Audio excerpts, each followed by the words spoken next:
Elon Musk বহুবার এর আগেও এই কথাটা বলছে এবং এইবার আবার বলল যে ইউরোপে সিভিল ওয়ার আসতেছে যদি ইউরোপ এইভাবেই চলতে থাকে।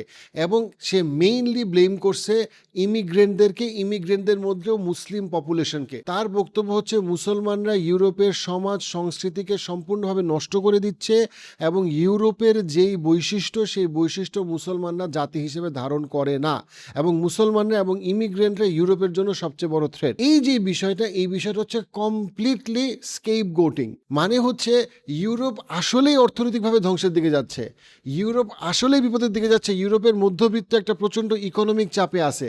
কিন্তু সেটার মূল কারণটা কি? সেটার মূল কারণ হচ্ছে গিয়ে যে বড় বড় কর্পোরেশনরা সবাই ইউরোপকে ছেড়ে যাচ্ছে এবং ইউরোপকে একরকম অর্থনৈতিক চাপের মধ্যে ফার্দার ফেলা হয়েছে ইউক্রেন যুদ্ধে ঠেলে দেওয়ার মধ্যে।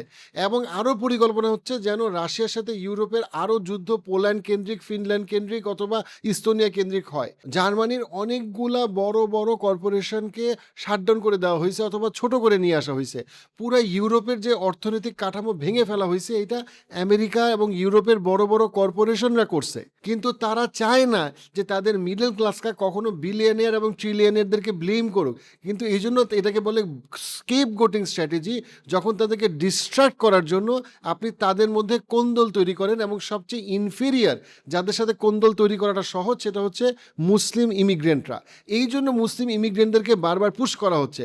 ইউরোপিয়ান এবং আমেরিকানদেরকে, স্পেশালি যারা ডান উগ্রপন্থী, ডান ফার রাইট যাদেরকে বলে, তাদেরকে বারবার পুশ করা হচ্ছে, ও তুমি গাঁজা খাইতেছো, তুমি হেরোইন খাইতেছো, তোমার চাকরি নাই, তুমি বাসা কিনতে পারো না, তোমার আসল প্রবলেমটা কি জানো? তোমার প্রবলেমটা হচ্ছে কি মুসলিমরা, তোমার প্রবলেম হচ্ছে ইমিগ্রেন্টরা, তুমি ওদেরকে মারো, ওদের সাথে খারাপ আচরণ করো, ওদের হিসাব ধরে টান দাও, ওদের জন্য তুমি র্যালি করো, ওরা চলে গেলে প্রবলেম সলভ হয়ে যাবে।